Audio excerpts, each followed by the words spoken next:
Okay. So, you got Frobes here, but I don't know. We seem to be missing somebody. Oh yeah, we're missing Ron.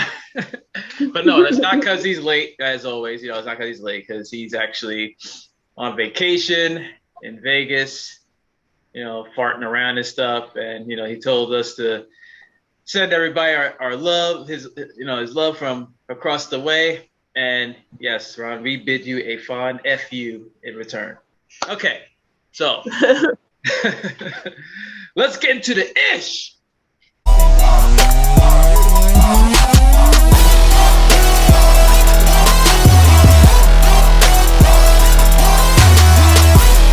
So, yeah, introductions. Forgot about that. I'm your boy. It's your boy, G-Net.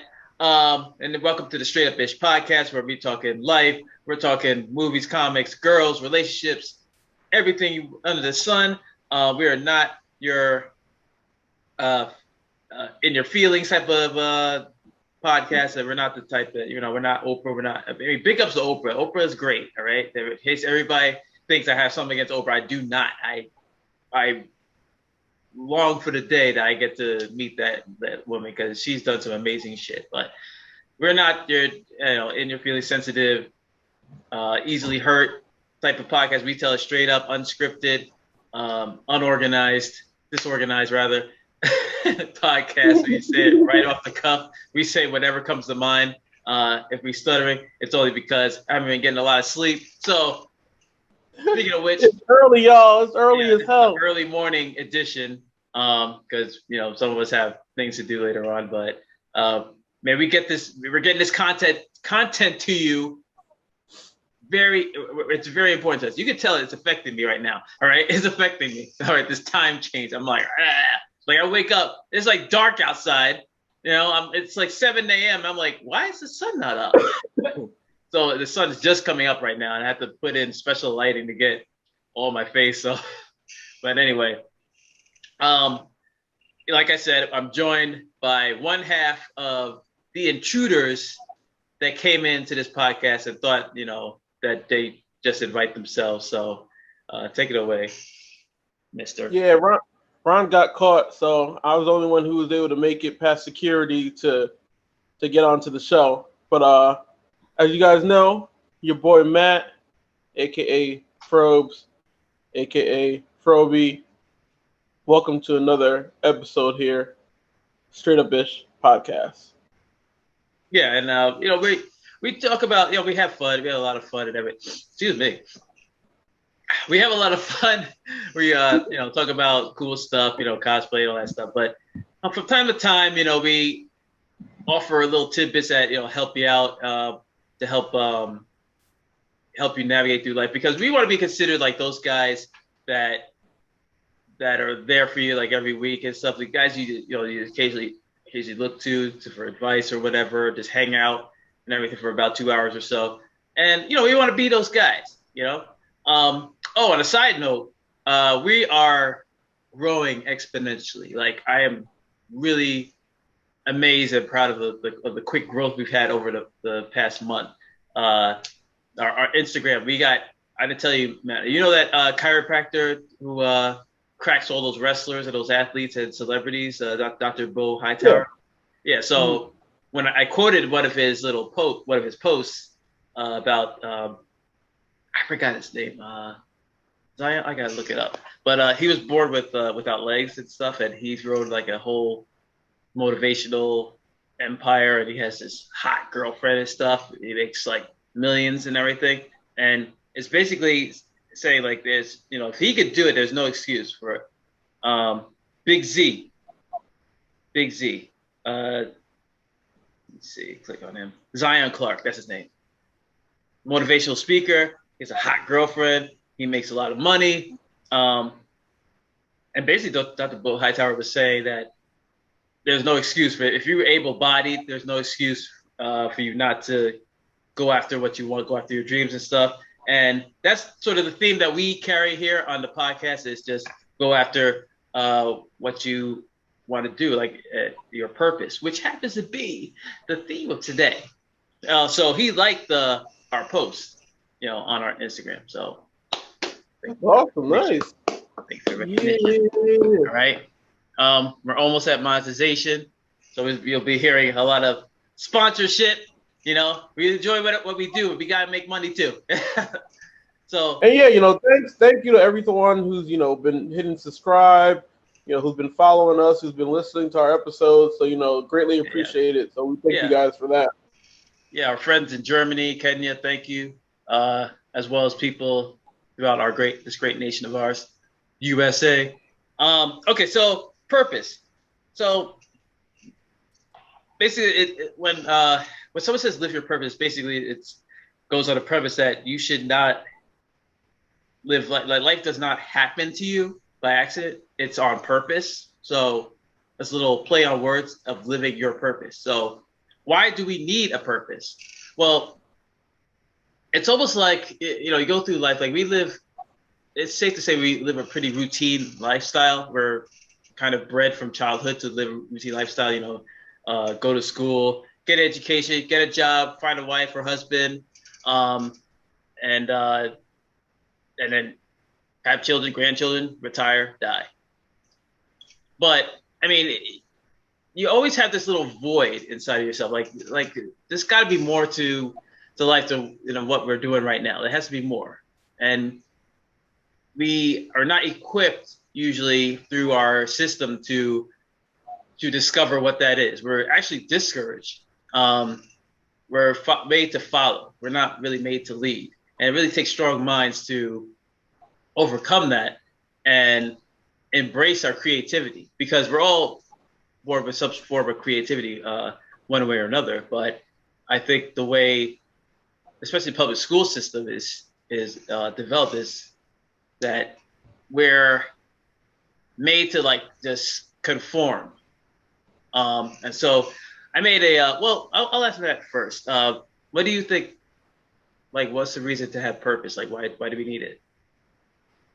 I think really purpose is to have a fulfilled lifestyle, really, and that's different for everyone. Someone's purpose could be grandiose.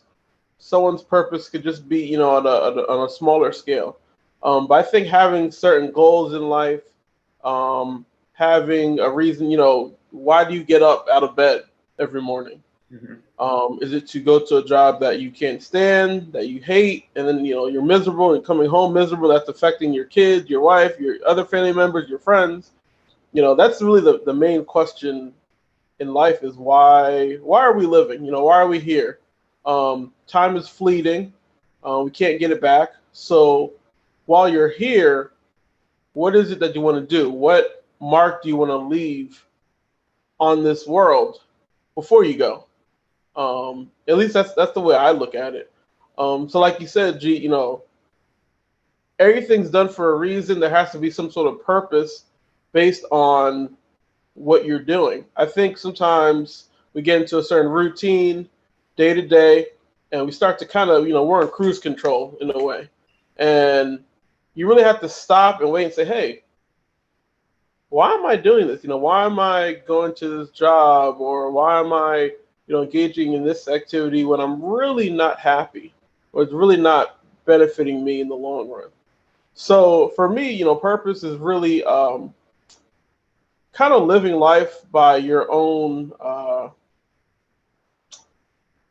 I'd say by your own, trying to think of the word.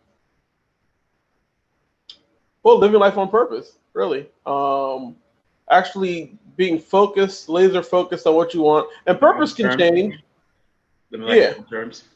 Yeah. Not just a day-to-day, well, hey, I take life as it comes sort of thing. Mm-hmm. Because then you're a fish out of water. You have no direction. There's no structure. And you really don't know where you're headed. You don't know where you're going. You're just existing, really. Right. And for me, I'd rather actually live a life of fulfillment, be on a mission that is my own unique mission that's dear to me, close to my heart. I'd rather focus on that rather than just living day to day and just taking up space, basically. So for me, that's really what I think about when I think about purpose. Right. And we're speaking about purpose because we as men, like, we're equipped to lead, to accomplish, to fulfill. I mean, not that, women do not have a purpose at all. Like, we're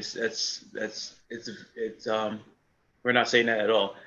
In fact, like, I think I was approached by someone that said, like, well, where's the women's point of view? Like, we're only speaking from the men's point of view. Like, I can't really speak for women. I'm pretty sure women do have perspective on this, and we do welcome it, as long as it's, a more civilized and less emotionally charged opinion. And but we can only speak for, like, the guys. All right. So it's important for us to have some sort of mission in life.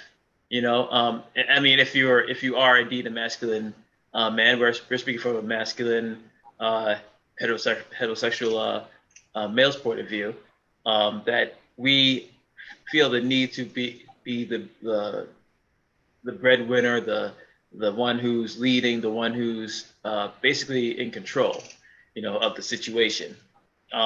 So living life on your purpose, and it's really something that's developed in you, or should be developed in you from childhood, because you don't want to be bred in a way where you're kind of shielded from any type of responsibility or work or labor, and then all of a sudden you're a grown up. Next thing you know, you're a grown up, and like you said, Matt, a fish out of water. You don't know what the hell to do. I'm like, okay, you're like presented with all this responsibility, all these duties and stuff, and then you're like, what? So yeah. Part of it is upbringing. A large part is upbringing. But there is a statute. I told Matt this is a statute of limitations of how much you can put the blame on how you were brought up versus how you conduct yourself in the other half of your life. Because we are built with a brain that adapts, all right, a brain that can adapt to any type of change. Because if there's one constant in this world, it's change. You have to change your mindset, change your situation, change your look, change this, and that's what makes life interesting too. So I wrote down some notes here, because people are like, what are you talking about? Achieve your purpose? How do I do that? How do I live my purpose? Well, it's basically living your purpose is achieving success to become the best version of yourself, because everyone's purpose is going to be different. My purpose is going to be different from Matt's. Matt's purpose is going to be different from Ronald's or whoever. So the first thing is education. And I'm not just talking academic through school. I'm talking about actively seeking out knowledge. And there is plenty of knowledge nowadays. Like, there's actually too much knowledge, too much information. We're just like force fed all this stuff through the news, through social media, through word of mouth, whatever. So you actively seek out knowledge, reading, learning new vocabulary, research subjects, current events, skills. You would gain insight, open your mind. Your mind has to be open, all right? You have to have an open mind to absorb all this stuff. You can't absorb anything you can't absorb anything with a closed mind. That's like having basically a dam blocking off this river of knowledge coming in. All right. So not only do you have to learn, but you have to apply what you've learned. And you should be learning something new every day, like whether it be a word, a skill, just something, learn something new every day. And that is very possible, especially with all the information coming in today.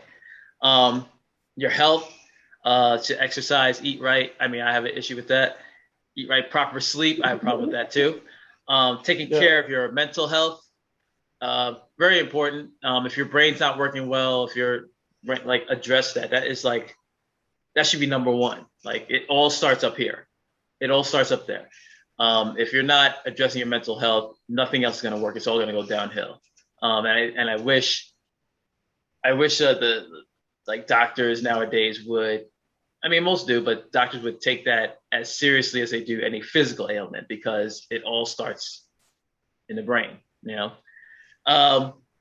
Yeah, so your body is the most important vehicle you can ever operate. So you have to make sure that's at tip-top shape in order to apply everything else, like learning and education, all that stuff. The courage, which is, it's hard, but it is doable. Courage to go after what you want, despite the fear of failure or the unknown. Perseverance, planning, strategizing until you get it right. Like, you know, sometimes plan A doesn't work, then plan B doesn't work, plan C, D, go through the whole alphabet or start over, you know, go backwards. I mean, adapt your plan until you get it right, you know, because there's always a different way and something you haven't thought of, or some variable that occurs that will affect your strategy. Don't be afraid to show vulnerability, you know, and I'm not talking about being whiny and vomiting your emotion all over people. I mean, showing vulnerability like we did with the religion. You know, we showed our vulnerability by expressing how we felt about being in the Jehovah's Witnesses. You know, we basically told our life story in a way, and that's showing vulnerability. That's entrusting someone else with a piece of yourself, you know, and that actually makes you stronger because you have that much more support. Hopefully, you're expressing it to people who give a shit about you, but you're extending your support system so people know this about you, you know. But being whiny and being emotional and being like, oh, you know, occasionally that's going to happen. But if it's a constant occurrence, then that's a problem that you should definitely get therapy or get some sort of help with. Accountability, acknowledging our imperfections and taking action towards improving, having integrity, not, you know, following through on what you say you're going to do, showing up on time, taking responsibility for yourself. Not saying like, this wouldn't happen if you didn't do this. No, if it's clearly you're at fault, that's it. It's none of this whataboutism. It's not about, if this didn't happen, this wouldn't, and I wouldn't do this. No, you are responsible for your actions. No one else. All right, just get that straight. Not playing the victim, like saying like, oh well. This happened to me. Like, life does not, as we said before, life doesn't happen to you. It's basically where you are is a result of whatever decisions you made in the past. All right. Usually like 5 years, like where you are 5 years ago, decision you made 5 years ago affects you today. That's what they say. Not waiting for others to act. I mean, if you want something done, if you want to get something done, you ever heard that term? Like, if you want something done right, you gotta do it yourself. Like with this podcast. Like I said, like, hey, let's start a podcast, you know? But it's not, I could have waited and say like, I wish somebody would just go ahead and start this podcast so I could join in and, you know, just reap the benefits, you know? I wish. And those words, wish, I should, I could, I would, those are all passive terms. They're not action terms. They're not said with the intention of taking action. All right, that's what we are. We're men. We are action oriented. If you're a masculine energy is action oriented. It's taking charge. It's going for what you want. It's not waiting for someone else. That's a feminine quality. That's just the nature. Like, the men were the breadwinners. The men went out and hunted, and the women counted on them to bring the meat back, to take care of the household, to take care of the family, to protect them. Mm-hmm. That's feminine energy, just waiting and being passive, you know, counting on another person, being dependent, you know. So yeah, we as men should not be, waiting around for other people to do stuff for us and everything. Not that you don't ask for help. Like asking for help, that's another thing we have to get over, like being afraid to ask for help. And I have a problem with that too. I like to try things out, and I usually wait until I'm like in dire straits, like, okay, I need help. But we can't be afraid to ask for help. And we have to surround ourselves also with people who are going to be willing to help us. If you're not, then you need to ask help from someone else, that understands your plight, says like, if I was in this situation, I'd help you out too. So yeah, I'm going to help you out. You have to feel confident enough in another person that they're going to give you assistance, not that they're going to do it for you, but they're going to give you assistance, and you would extend the same favor to them. And with all that mixed together, you can set up a goal, like your purpose, the purpose that you feel, the thing that you feel that's going to be your purpose, the feeling that's going to be your calling. It doesn't come overnight. Like with me, with the acting, it came like several decades. It came at very late in life. I mean, in the acting world, it's not considered late, but for me, it felt like it came very late in life. It's like something, like you said, a goal. That's something you have to go through trial and error. You have to do failure after failure, and sometimes you chase. It's something you chase, even though you have like a lack of income. It's something you actively have to seek to achieve every day, like achieve a little bit every day. Something that you persevere through, that even though it seems like it's not going anywhere, but you still persevere because you have such a passion for it. It's nothing, like you have to show, it's something you have to show patience for. You have to be patient. And that's, believe me, that is hard for me as well. Like, cause sometimes I want the results yesterday, and we can't be results driven. There's no such thing as an overnight success with anything, like whether it be acting, whether it be being a doctor, whether it be losing weight. Nothing comes overnight if you really care about it. Everything worthwhile takes time to achieve. So I went on a rant, but I wanted to get that out there, because it's a very important topic, very important. Definitely.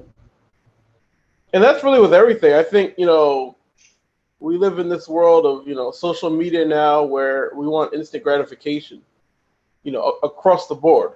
Like you said, we want results yesterday. So to have to wait, decades, to have that uncertainty of, man, when am I going to, catch my break? Or, when do I find my purpose? How do I find it? Yeah, it's a difficult thing to do. It takes time. But piggybacking on what you said before is, I think purpose really is living your life with intention. That's the key word, intention. I intend to live my life this way. I'm in control of how I live my life. So if you're in control of every action that you make on any given day, why not live a life that's intentional, in my opinion? I remember looking at this college graduation speech that Denzel Washington gave. And, like you said, we're always fed that story of, you go to school, go to college, get a good job, get married, have kids, grandkids, grandparent die, boom. The idea you're fed is always, go out and make a living. And I remember Denzel Washington said, hey, don't go out and make a living, make a difference. And, that could be someone's purpose. How do I make the biggest difference, the biggest impact on this world before it's my time to go? So, that could be part of it. And like you said, purpose is not always connected to money. So if your purpose is money driven, I don't know, it may not last too long for you. But I know for me, going back on what you said with courage being a big thing with purpose, and also improving yourself a little bit every day. my idea of purpose is, hey, this is what I've done in the past 20 years. I want to do something even greater in the next 20 years. So, what is that? And that changes. I think your purpose is a reflection of where you are in your life right now. Because purpose changes because as humans, yeah, we adapt with the way the world is. The world is changing, so we as humans have to change as well. Um, but for me, I think I, look at purpose as a way to grow, as a way to give back, as a way to keep me laser focused on some of the goals that I have. And also, yeah, that I always keep in my head those words from Denzel is how can I make a difference instead of just making a living? That's something I always think about. And another thing I also think about is, besides being intentional as well, is what is it that I'm not good at, or what is a weakness of mine? Because I think sometimes people, again, that fearful state, we shy away from the unknown, we shy away from what we don't know, what we're not good at.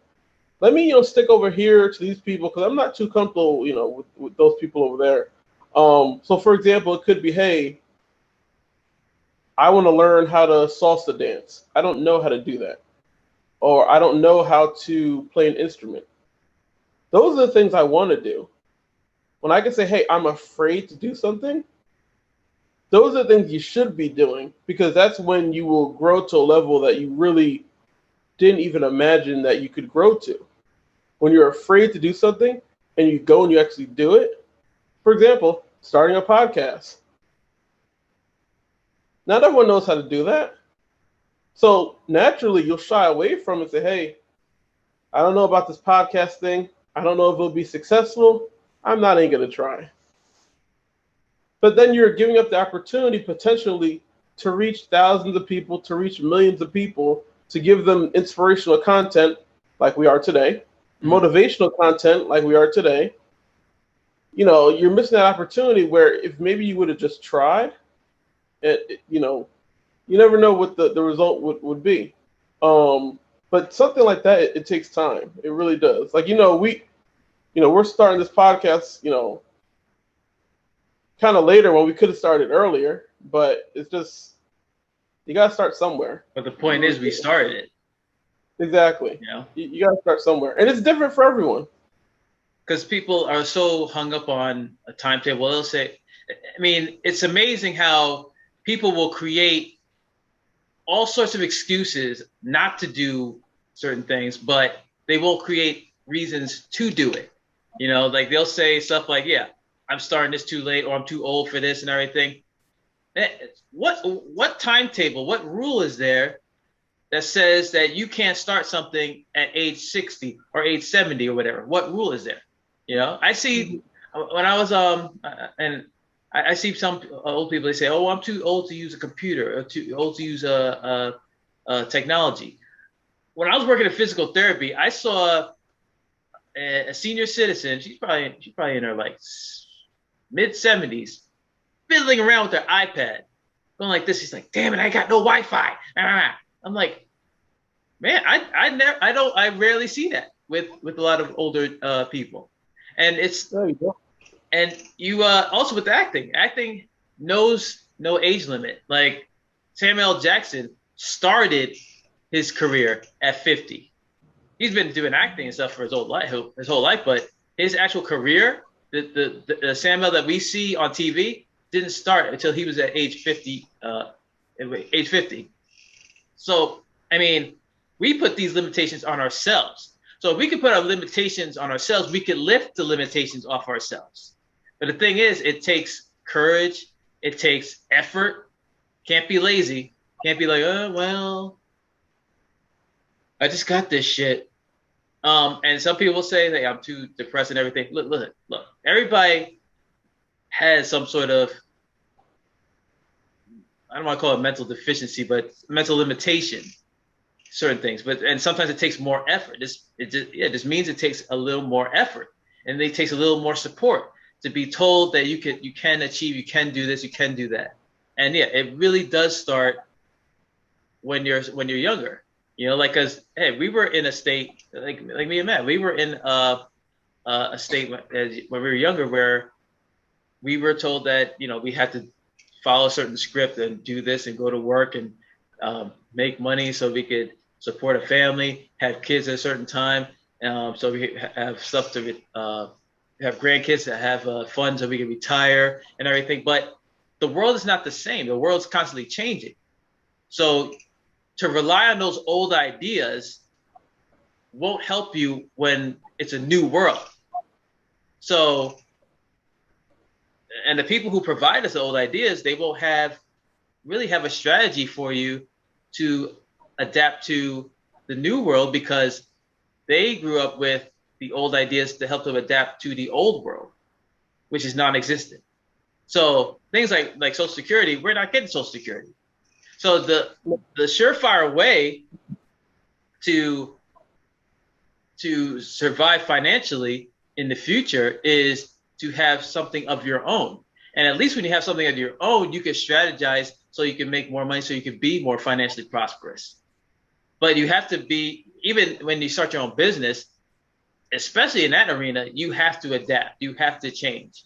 You have to strategize almost on a daily basis. Like, okay, great, we made our money, but we can't be complacent. We have to find a way to make more money. What new venture can we get into? You know, what new ideas? That's why they have marketing strategists. That's why they have PR. That's why they have all these salespeople to find out what can we do to make ourselves more profitable and stay profitable. You know, so I really think the structure. I mean, you can't have. See, I think it's structured so you can't have everyone be innovative, be an entrepreneur, which is fine. But we're speaking to those that, you know, want to be entrepreneurs or want to take charge of their own lives and everything. We're not just talking financially, as Matt said. We're talking about just being the best version of yourself. Like, I think the perfect example is James Bond. James Bond was basically good at everything. Now, that's fiction. You can't possibly live long enough to be good at everything, okay? But you're working to be the best version of yourself, not the best version of Bob or best version of Kyla. You have to be the best version of yourself, you know? So you have to figure out what interests you, what you're good at. Like, it takes someone like that really likes to think, you know, that likes to think unconventionally, you know, not someone who just sits around, just vegetates in front of the TV and stuff, eating chips and drinking drinks. But it's someone who just basically is lost in thought. I mean, the best thing to do was daydream. That was the best thing we could do as children, was daydream. And they discourage that because they want you to listen to their conformist lectures and stuff. And it makes you harder to control when you daydream. But when you daydream, your mind is working. The gears are turning, and you're thinking about certain things. So when you think about certain things, some of those thoughts could be, man, I always wanted to be a pilot, or I always wanted to do this, I always want to do that. How could I go about doing that? And today it's even simpler because all you got to do is Google, how do I blah, blah, blah. And the answer's right there. Like in this podcast, how do I make a podcast? Hey, the Anchor app provides a way to make your own podcast. Shouts to Anchor, by the way. You know, I'm giving you free advertising here. Let's go. But it was simple as that. And then, you know, like, cause some people, they gotta say, oh, but I get all my ducks in a row, gotta get this, get that, get a special microphone. No, all you gotta do is put yourself in front of the camera and talk and publish it. People will listen. I mean, as long as you provide a way for people to hear your message and stuff passively, like, I listen to podcasts when I'm at work. You know, if I'm at work and I'm doing other things, you know, that don't require a lot of concentration, then yeah, I can listen to a podcast. I can listen to different people. Got ideas for the show? Got questions for us? Or maybe you want to tell us we suck? Hit us up at straightupishtalk@gmail.com. And the thing is, too, with purpose, I wanted to say, you know, like you said, daydreaming, you have to be able to daydream. You also have to be reflective. I mean, you really do. Purpose is not something that's always logical. Purpose is not something that where people will always agree with you. It really comes from you. It comes from the heart. It comes from what you love. For example, for me, I want to be a doctor. I want to be a physician. So for me, art, I'm already a physician. I'm already a doctor. The training I have to go through, that's just a formality, to be honest with you. But it's such a purpose and passion of mine that I'm already there. And the same could be for you, Jude, with acting. You're already there. It's just a matter of getting that formal break to be exposed to the rest of the world. So I think, with that, like we said, it takes a lot of endurance and stamina. It really does, which some people do not have, unfortunately. But I think the problem too is most people in this world are mediocre at best. They really are. Whether the system is meant to make us that way, or very few will get out of that mediocrity. So I think it really takes a lot of mental strength. It takes a lot of mental stamina, but also too, people will place their limitations on you because they themselves cannot operate at that level for that long. Right. That's another thing. People will place their limitations on you and say, hey, why do this when you could be doing something a little easier? Work up the rankings in a certain company. Work for someone else. Play it safe. Learn some discipline. Yeah. Why go after that purpose when it's going to take so long or it's going to take too much effort and you don't even know if it's going to be obtainable. You don't know if a certain career is going to be obtainable. So that's the thing too is certain people placing their own limitations on you, and you got to break away from that. You really do. I mean, if you think about how many ideas people have that are wasted because of fear. Mm-hmm. Fear of the unknown, fear that they can't do it, fear that they can't reach it. I mean, when people are on their deathbed and you think about, man, I wish I could have done this, but I was too afraid to do it.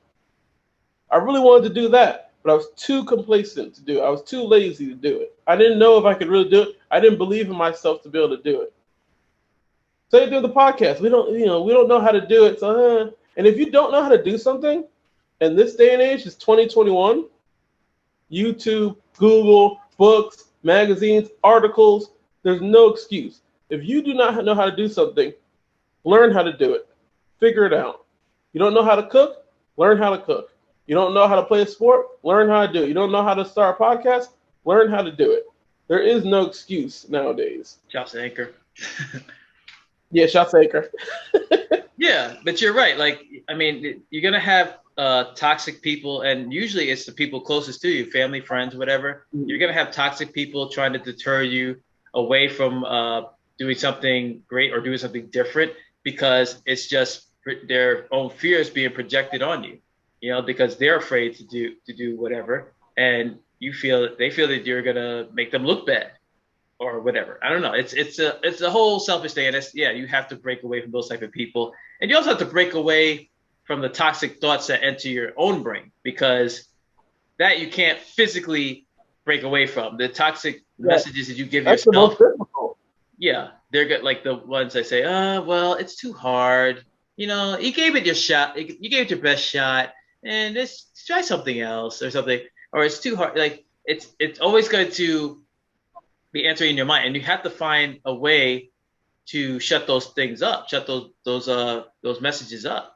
You have to, and also YouTube. I mean, YouTube has a wealth of information, a wealth. Like I'm not the type to sit down and read a book and stuff. I have that ADHD. I can't read the words. So I find another different method. Videos would capture my attention a lot better than looking through endless paragraphs. So like there's so many videos that offer affirmations. Even there's a thing called the ASMR. I don't know what the acronym is, but it's basically something that triggers your endorphins and your subliminal messages and stuff like that. It's a lower sense of hypnotism, but they have ones that offer motivation, like positive thoughts, positive affirmations that you can have play in your head all the time and say that, yes, you can achieve, you can do this. It's hard, but you can keep going. Just keep going, keep doing. There's motivational videos, with certain excerpts from Tony Robbins. Even though, I mean, Tony Robbins, his voice kind of intimidates me. It's too loud, So maybe somebody with a little lower voice, because he literally like yells at you like, "Oh, you can do it!" Oh. He's hyped. Easy, man. He looked like he gonna strangle me. There's so many people that give affirmations, but not just for men, for women as well. You can achieve whatever. You could do this, you could do that. Like, don't let anybody tell you can't do something. But you are aware of your limitations. You are aware of your obstacles. But you don't let that halt your advance. It's almost like you're a marching army and you see a little ant in your way. And in some people's perspective, that ant could be 10 feet tall. To other people's perspective, that thing could be the size of an ant. It's almost as ridiculous as that. Something as big as you and letting this little thing stand in your way. Either step over, stomp on it, whatever. But you have to get through it. So it's really a self-perspective thing. That's why working on your mental health is very important. The problem comes when we know there's a problem. We know there's an issue. We know there is a void in ourselves, but we use our own little coping mechanisms because we have a programming in our brain that tells us that reminds us of what things that analyzes what things in our mind. Like, our mind is like a computer, so it has different files. It looks in the files of what makes us happy, what makes us feel good, and usually it's stuff that's eventually harmful. It's temporary fixes, right? So we rely on temporary our coping mechanisms rely on things that make us happy temporarily. It could be food, it could be drink, it could be porn, it could be instant gratification. Instant gratification. So, and these things in the long run end up harming us more than helping us, because our bad feeling is not satiated. It's not fixed. It's just satisfied for that one little moment. So we keep doing that over and over, and sometimes we double down on that shit until we just end up looking and feeling awful. So instead of maybe to solve this problem, maybe the problem can't be solved by taking a few glasses of alcohol. Maybe it's not satiated by eating all this stuff. Maybe it's not satiated by watching all this porn and stuff. Maybe we have to find a different method. Maybe you have to find out, get to the root of the issue. Like, why do I feel I have to do this all the time? Why do I feel I have to eat all the time or drink? Why do I feel this way? And just really ponder that. And then once you found out why, once you list down, when I do this, it makes me feel good, but only for a few days or only for a few moments. What do I do? What can I do that'll make me feel good about myself on a more permanent basis? What makes me actually feel like on cloud nine? I said, when I first went on set, and I was surrounded by all the cameras and stuff, and it's just the lifestyle and everything I've seen on TV, I felt this like a rush of endorphins. It felt really great. I felt really good to be in that environment. And it just hit me. I was like, you know what? This is what I should be doing. I should be doing this. Because before, I didn't know what my career path was. I thought I had to be an artist. That I went to college. Okay, I went to college to be an artist. Maybe that's what I have to be. But when I found out what that was all about, we were just sitting around clickety-clacketing on a computer and stuff. Yeah, I may be good at it, but in the long run, am I happy here? Am I happy sitting in a little cubicle or whatever, just sitting down, just in front of a computer?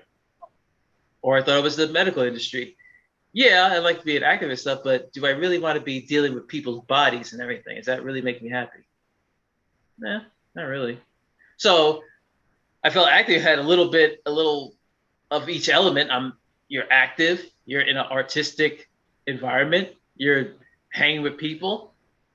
It was like a no-brainer, you know. So and then I just kept going with it, you know. And that's where I ended up where I am right now, you know. And I'm still working at it, you know. It's a constant like, if anything, you talk about perseverance. Being an actor is definitely takes a whole lot of perseverance, more than most professions, because you're constantly being shot down, you're being rejected, and it's all about perspective. So you can't look at it as if I'm not good enough for this. You know, you just have to look at it as if, okay, we'll get the next one. And that's difficult, you know, it's not always that way. Because after a while you're like, okay, I'm not getting anything. What the fuck? You know, what the hell am I doing wrong? You know, what's wrong with me? What's wrong with my performance, you know? So, but sometimes you have to take a step back and say, like, you know what? Breathe in, breathe out. Let's figure out what's going on. Like, if I can improve, what can I improve on? But in the long run, it's going to be if you're offering what they need, you know? So, but yeah, like it takes a while to find your purpose, but you can't supplement it with these pseudo cures, I call them, like little pseudo fixes. You know, it never works out. It always turns out to make things worse. You know, puts you back into that fear. It keeps you in that fear-based state that you can't do anything, can't do this, can't do that. And I feel safer by indulging something that will be harmful to me in the long run. So. But I think the greatest fear. I think the greatest fear for people is, what if I go after my purpose with this great veracity, with everything I have, with everything that's in my being, in my soul? I take all that and I go after my purpose. I give my purpose my all, my everything, and I fail. I think it's feared for people. What if I go after acting with everything I have and I don't make it? What if I go after being a physician with everything I have and I fail? For some people, that's, you know, the thought of that is so crushing, it hurts them to the core. That will cause them to just say, you know what? Nah. I'll play it safe, or I'll half-ass it or something like that. Or say, oh, you know, I didn't really want it in the first place. You know, just like something I was going to try, but I figured I wasn't going to make it. But I think that's a fear of a lot of people with a lot of things that they do. What if I put everything into this and it doesn't work out the way I want it to work out? Because it's very easy to go on your purpose and, yeah, everything, oh, hey, you become an actor, great. You know, when things are going well, then, yeah, there's no problem. Everything went according to the plan. Everything went intentionally. But like you said, what happens when that ant, like you said, crawling in front of you, you can't pass him. You know, that's and you've put everything into this. You put years, money, mental stress, everything into this, and you don't make it. You don't achieve it. Well, see, that depends on the person's timetable, because everybody has a personal timetable of when they want to achieve something. If you set an unrealistic timetable, like with acting, right? If I were to set, let's say, all right, I'm gonna be an actor in 3 years, and it doesn't happen, what do you do then? Give up? Because is it the industry, or did I set an unrealistic timetable? You know, because there's something that you're passionate about, because if you're setting a timetable for something, then that means it's not really your passion, because you would have to enjoy the journey. That's what they said. That's what they said for actors, like, enjoy the journey, because it's full of bumps, full of highs, full of lows, but it's a journey. Like, it's like if, let's say, if Frodo he was going, carrying that ring, and he was attacked by those hooded black guys, black hooded dudes on the horses. And he said, like, and then once they defeated them, he's like, nope, I'm done. That's it. No, I'm not. Here, Gandalf, take this ring. Here, I'm going back to the Shire. I'm done. I mean, that would be it. That would make for a shorter movie, but it wouldn't have no much of a story. You wouldn't have. There would be no more journey. So basically, you determine. Yeah, you make the decision whether or not you want to continue on the path that you're on, but make sure your timetable is it coincides with your passion. Because if you really love something that you do, there's going to be no timetable. You're there until you succeed. All right. If you're there, let's say, like you said, if you're there for the money, they said that in acting, if you're there for the money, you're going to fail. Guaranteed, you're going to fail. All right. The money is important. The money is there. It's a real thing, but you got to have the passion first. You got to have the perseverance. All right. For this industry. Because that's all people see by actors. They see the glam and the cars and the mansions. Right. They don't see the rejection and the years of eating that actor pizza. They don't know about. Yeah, acting pizza. Yep. You heard about that. Yep. Pickle sandwiches and everything. Yeah. Like you had like people like Chris Pratt said he was living out of his car for a while before he got his role. And he could have said like, "Fuck this," I'm getting a job at a office or something. And I want to piggyback back onto the thing you said about like most of the things we use today are based off of people's not giving up on their dream, not giving up on their purpose or whatever. Like a lot of the advances that these same people are saying like, "Oh, you can't do it," but the same cell phone that they use every day, the same laptop they use every day, the same TV that they watch every day, the lights that they have every day, all the conveniences, these same people saying like, "Oh, just stay, just conform, just stay and move up in the company," whatever. Those same advances that they use on a daily basis are from people who decide to go off the well-beaten path and stay with their dream and persevere. And they did not set an unrealistic timetable, because people, hey, like you said, people are into this instant gratification. It has to be done by this time. They set these unrealistic deadlines for themselves. And what they don't realize that these things are not deadline based. All right. They're deadline when you give up. That's the deadline. That's a real deadline. So basically setting a deadline is, okay, so at what point do I say, okay, at this point, I'm going to say I give up. So that means that wasn't your passion. That was more like a, I don't know, hobby or something I wanted to try. So, or maybe, there is such thing as you switch your passion for another passion. Your real mission in life, your real purpose should be the best version of yourself that you can be. Live up to your full potential. Be a well-learned person. Gather as much information as you can because you have a limited time on this earth. You are not promised tomorrow. You're not promised next week. You're not promised the next hour. So everything you want to do, everything you say, I want to do, don't put it off till Monday. I hear that very often. Like I hear like, "Oh, well, I'll start this diet on Monday. I'll start this diet." Yeah. How many Mondays have passed? It never succeeds. Why put it off until Monday? What is Monday? What is that? Monday is the start of something. So it's usually the beginning. So that's why I want to man-made established margin for when can't be Wednesday. Can't be Tuesday. Gotta be Monday. No, start now.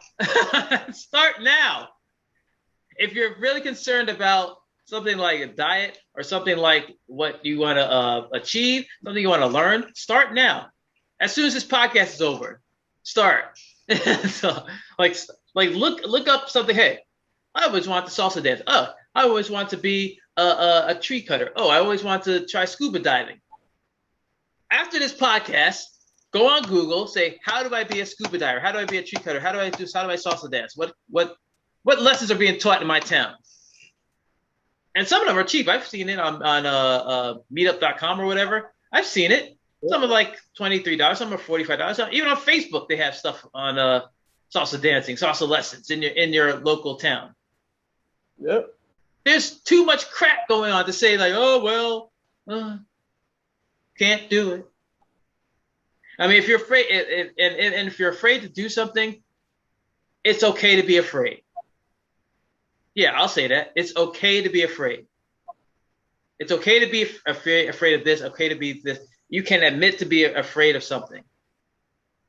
But with that being said, there is a way to get over that fear, and you must actively and voraciously, in some cases, go after that fear, like face it.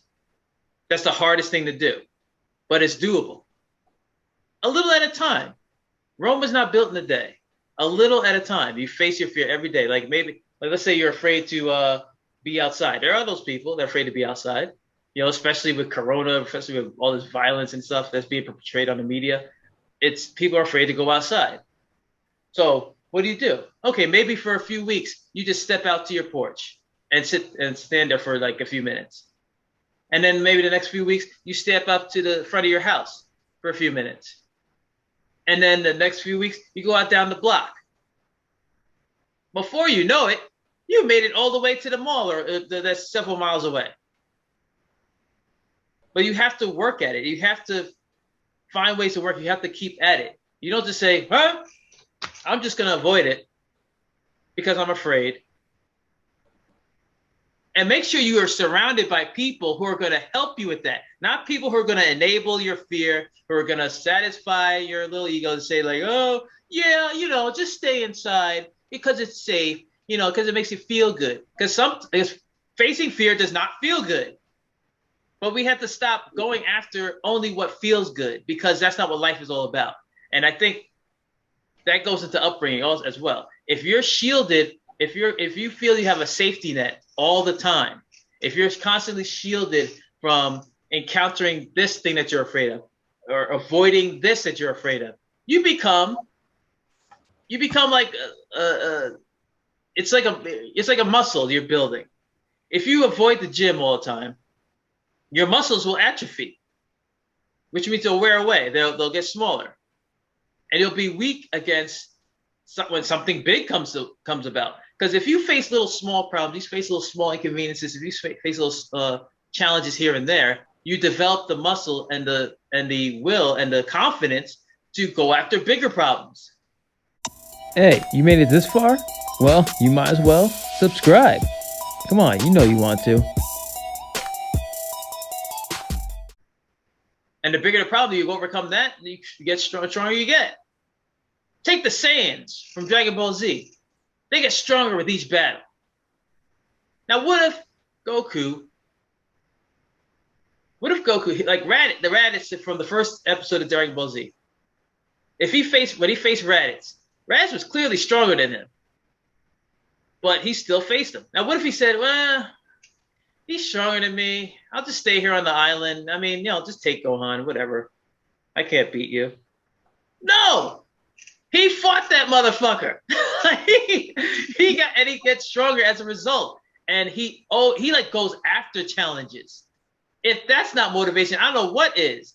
He went after challenges and he achieved like almost an endless amount of superpowered forms. He would never have made the achievements and the strides that he's made if he shied away from challenges. Frieza, that was the first Dragon Ball Z episode I ever seen when he faced Frieza. Frieza was 10 times stronger than him. He still faced him, even though he was clearly losing. I mean, that's like motivation right there. Motivation. You go after something. You just keep going. He didn't say, well, okay, if I don't beat him by these next few moves I do, if I don't beat him by then I'm going back to Earth. Fuck it. No, he fought until he was defeated, and he gained a superpower because he persevered. It came out of nowhere. Yep. He's like, holy shit! Now he's stronger than Frieza. I mean, Yep. it's just amazing. Like, and it's not just. I mean, I know that's fantasy and stuff, but the attitude is still the same.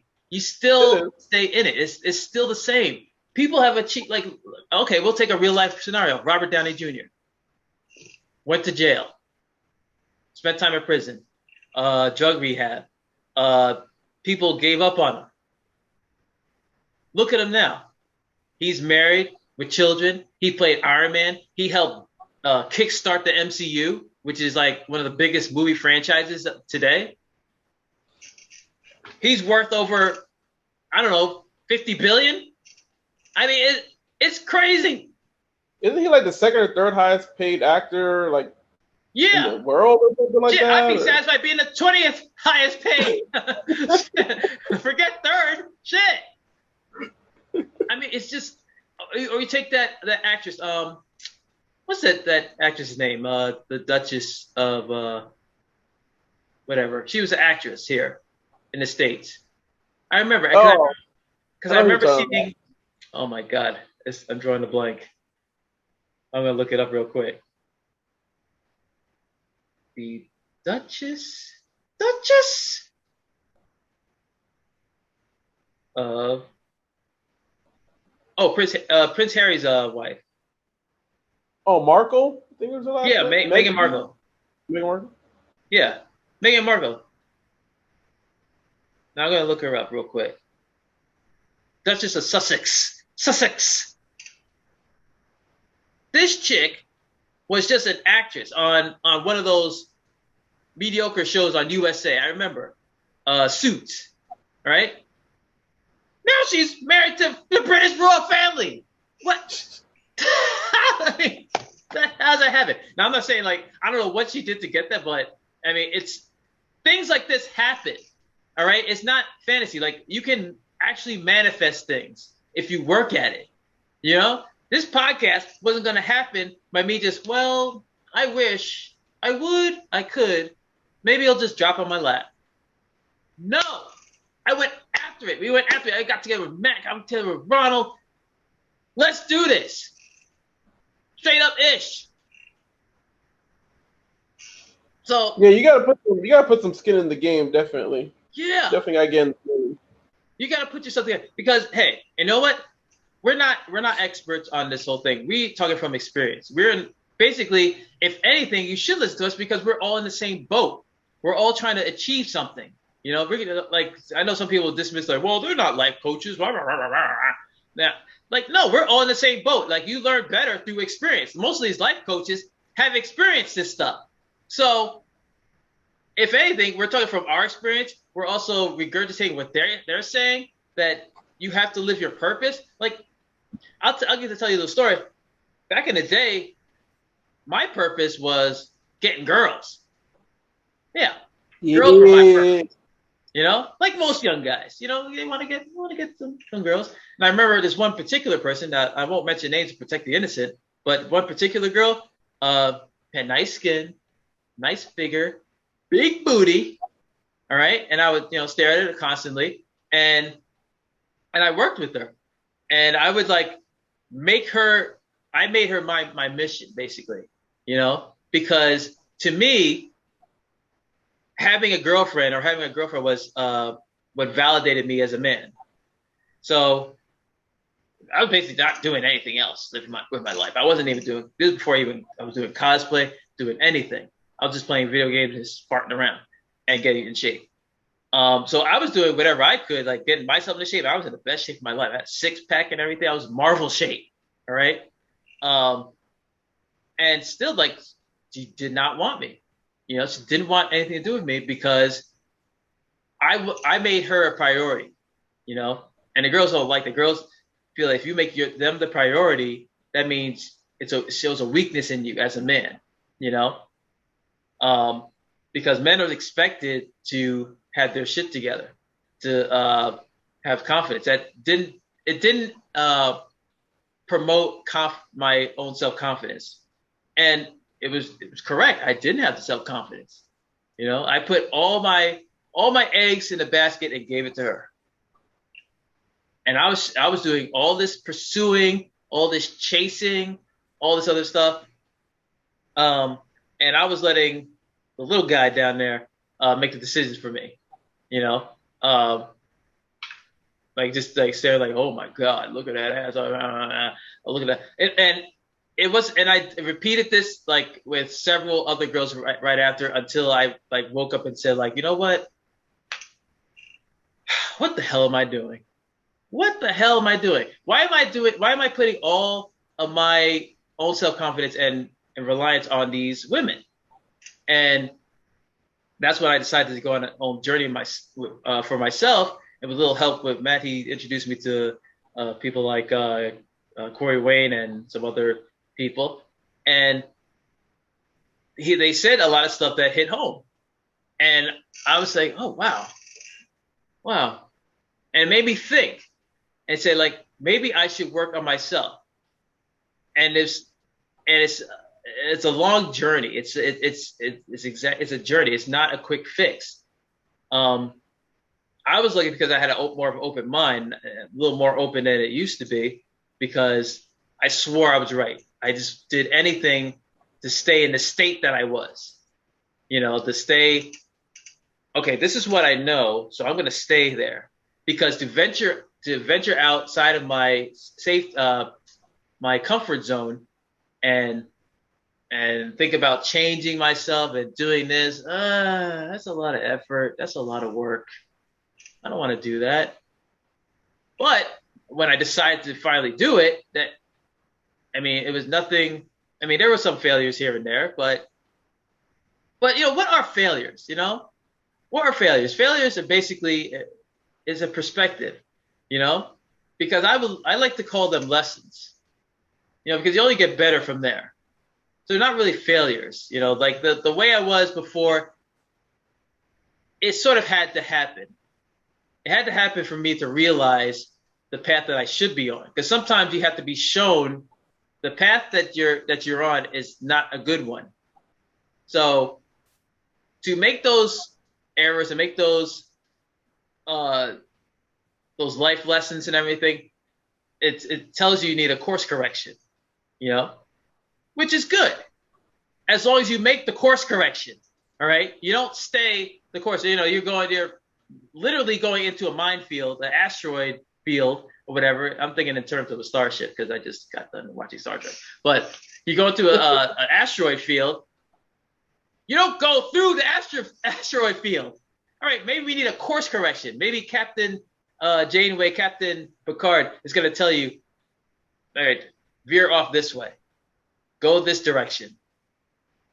Don't keep going to court. If there's clear and present danger there, you're not going to just plow right into there or keep going. Well, this is the course that we're on, so we might as well stay. No, you have to make a change. You have to be active in your own life. You have to participate in your own rescue, to quote Corey Wayne.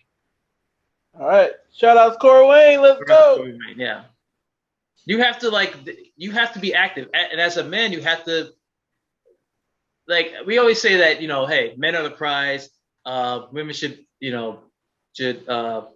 follow men and stuff, and they should be reliant on men and everything. You're the prize. There are more of us. But the thing is, you have to be the prize. You have to do things that's gonna what makes you the prize? What makes you valuable?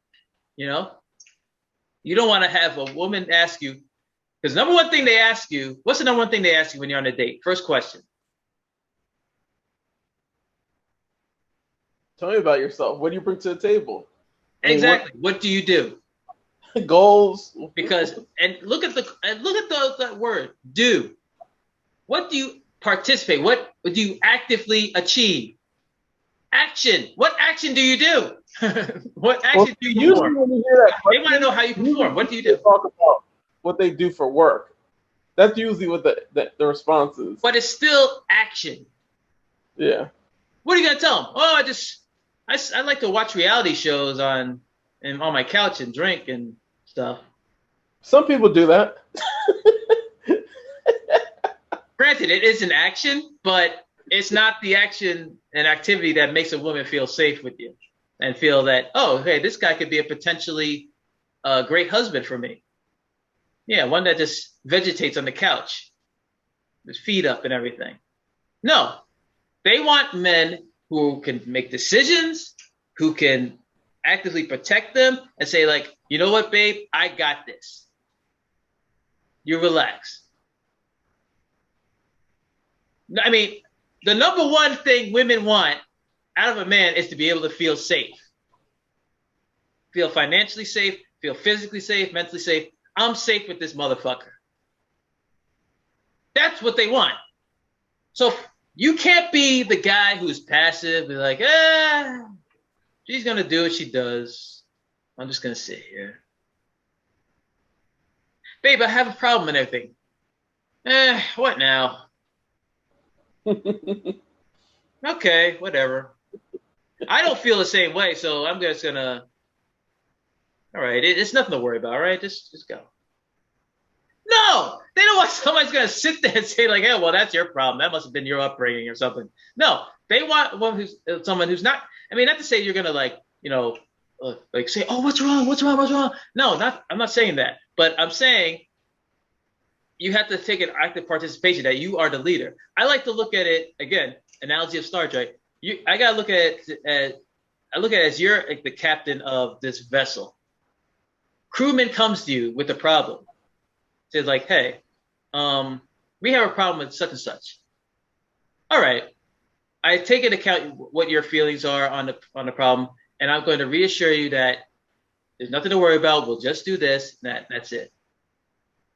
And then you just want them to go off and say like, hey, I feel much better about my problem now. And I'm glad I'm with you because you offered me that reassurance. You offer that leadership that you have this under control. All right? Or sometimes they just want you to fucking listen. You don't have to solve the problem. Just fucking listen, you know? But yeah, that's going to another subject. But yeah, but you're basically the leader. You are the captain of your vessel. And you have to make strides to establish yourself as a figure that people can look up to. But that means working on yourself. And I think people actually admire somebody who is willing to improve on themselves and recognizes errors in themselves because it kind of humanizes them. You know, when you're acting like, yo, nothing's wrong with me. I'm going to stay the way I am. That makes people not like you, to be honest. Even if you have everything perfect, if you act like you have no flaws, no type of weakness and no vulnerability, people just don't like you. You know? And we're not doing this to be liked. We're not doing this to improve. We're not improving in order to get girls and stuff necessarily. We're doing this to better ourselves. Agreed. And I think you touched upon the fact that the girls and other stuff, you know, money, fame, that's just a byproduct of living a certain life, is a reflection of living a certain life. Just like our bodies. If you look at yourself in the mirror, your body is a reflection of how you've treated yourself the past few months, past few years. That's basically what it is. So, you know, when you talk about, you know, being the captain of a vessel, you know, talking about, you know, Star Trek as well, you're the captain of yourself. You're the captain of your own life. So usually when people look at you and say, okay, hey, you know, what do you do? It says, okay, if you handle certain situations, you handle your life in a certain way. That then means that, hey, when I try to mesh my life with you, their chances are pretty great that you will kind of act accordingly the same way when it comes to our life or certain decisions we have to make in our life. Mm-hmm. But I think a big thing which we touched upon with purpose is, you know, it's a process, not always being results driven. When I went to the gym, two instances saw a guy there. This guy was huge. I mean, he had to be like 500 pounds, like humongous.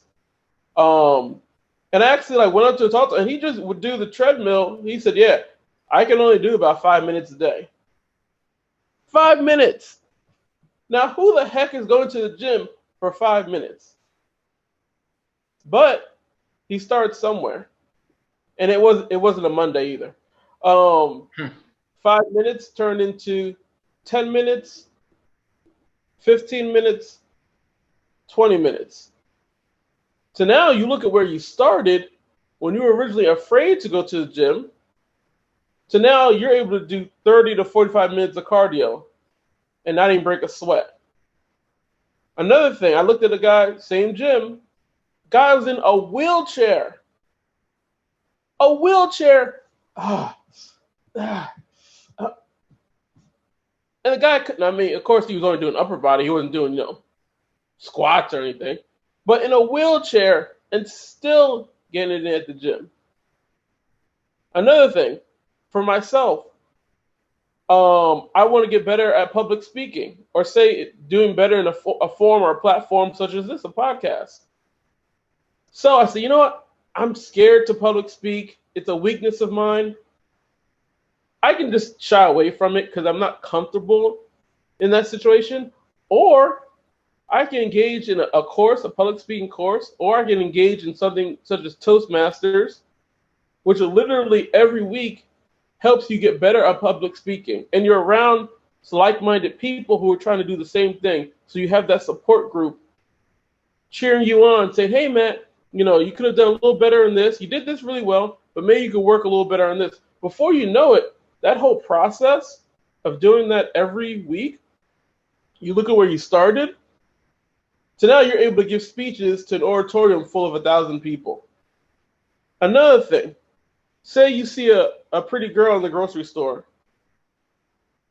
You want to approach her. You say, I feel uncomfortable doing that. I don't think the results are going to be favorable. So you just turn the other way and go into the other aisle. When instead of, you say, hey, you know what? Let me start by making eye contact. Let me start by maybe smiling. Let me start by maybe going to the mall and talking to strangers to get myself comfortable. So all these little steps, like you said, G, these little steps lead up to something greater. So now you get to the point where you see a pretty girl in the grocery store and you can approach her, no problem. But to get to that point, there's a process. It takes time to get to that point. It's not always, like you said, it's not always about being results driven, like, hey, I need to be able to do this on day one. Or I'm just not going to try at all. It's making these little steps. For example, afraid to go outside. You go on your porch for a few minutes, like you said, go to your driveway for a few minutes. Driving on certain roads. Mm-hmm. One exit at a time. Trying to lose weight, like I said with the guy before, 5 minutes at a time. And you really wouldn't even imagine the level that you can achieve. The most growth that takes place is when you do something that scares you the most.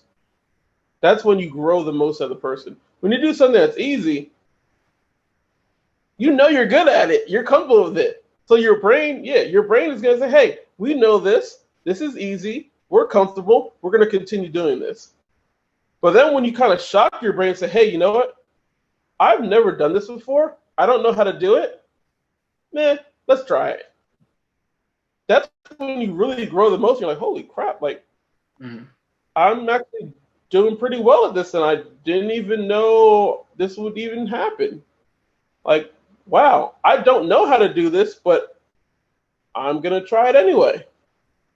And we'll see what comes. So it's not being outcome-based. Maybe it works out, maybe it doesn't. But at least you're showing an effort. At least you're trying. That's really the most important thing. At least you're making small steps to get to a certain goal. And that helps a lot with purpose. You really do need that patience. Brings me to our next question, though. For you, G, when you're looking at purpose versus passion, do you think they're one and the same?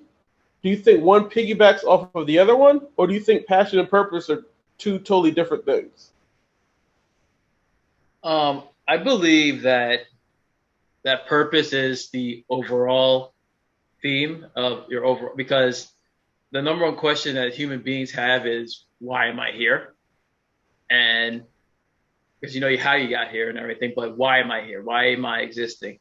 And I know we like to put a whole highly spiritual backing behind it and everything, and that we're so important. And yeah, on our level, we are the most important beings out there from our level. From a whole, if you look back, like a whole like plane of existence perspective, not really. But something has to make us go on living, you know?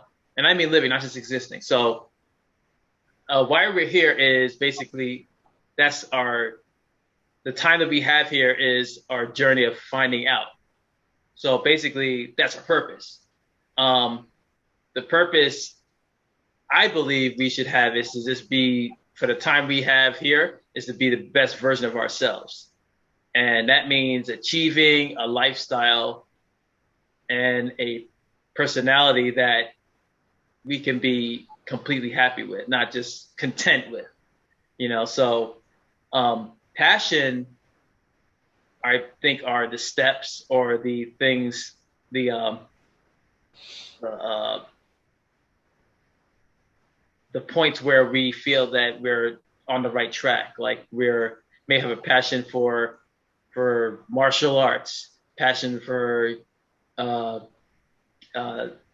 learning a sport, a passion for cooking. It's a whole bunch of different things that are included in your purpose. So I don't think people should confuse the passion for the overall purpose. You know, your present passion may be the dominating thing in your life right now, but your purpose really is to be the best version of yourself you could be. Like they say with the actor, they encourage actors to be involved with other things other than acting, to experience life, because acting is an imitation or a parody of life. Okay, so it makes sense to experience life in order to imitate it, you know, so it makes it a little more believable. And I think that goes for any person, to experience life, to travel, to meet, experience different cultures, experience different foods, talk to people, like listen to different opinions that differ from your own. Don't be closed-minded. That's why we reject certain teachings of Jehovah's Witnesses. They say close off all other knowledge or whatever. No, I think it's important to listen to other perspectives. You know, there may be people that disagree with what we say here on the podcast. You know, that's why I encourage you, hey, write in, get at us, talk about why you disagree with us. Don't just say like, hey, I disagree. That's it. I mean, you know, if all parties are willing to listen to the other, you learn a lot more, and then you take in a lot more knowledge, and I think you become a more well-rounded person with the experience of experience life in that form. But that all plays a part into you being the best potential you that you could be. If that makes sense. I think that's what your purpose is while you're here, you know? I agree. I think, you know, for me, my purpose I've added on certain layers to it as time has gone on. My purpose before was just to be the best. I mean, to be the best at getting girls, to be the best at basketball, to be the best in school, to be the best at whatever job I was doing. And some of those things, yeah, that desire to be the best is still there. Now it's shifted since, you know, I'm older. So yeah, it still is to be the best physician I can be, to, you know, ultimately be the best husband I can be, best brother I can be, best son I can be, best friend I can be. So that's still there. But with that is also the desire to really be able to inspire others to be the best versions of themselves as well. And then that person inspires another person. And that person inspires another person. That person inspires another person. So that's, you know, something I've added to my purpose as well is, you know, like I said, what mark can I leave what unique mark can I leave on this world before my time is up? And sometimes those passions are part of that. But, I could say, hey, I'm passionate about cars or basketball. So, I mean, that's not really leaving a great mark on this world, but just maybe something I'm just passionate about. So another passion could be, hey, I'm passionate about giving back to society, giving back to the community. Now, that's a little more in terms, part of my purpose a little bit more than, okay, hey, I'm passionate about cars and basketball and sports. But for me, being able to empower others, being able to motivate others, inspire others is really a huge part of my passion. And that can come in different methods. That can come in volunteering for Make-A-Wish. That could come in volunteering for Special Olympics. Even for quick story, for volunteering Special Olympics, I mean, being able to see certain members of, that society have the courage to go out there. And I went to Summer Games. It's a event that Special Olympics runs usually around like the first week of June every year. Being a part of that event for a weekend where the participants are that courageous to be able to engage in sports such as basketball, powerlifting, gymnastics, track, soccer. Being able to be a part of that and just to support them, to me, I feel like that's better than any job I could ever get paid for, to be honest with you. Also, in terms of the medical career, I want to be a physician. And part of the reason when I knew I wanted to be a physician was I was shadowing an oncologist, and we had a patient come in.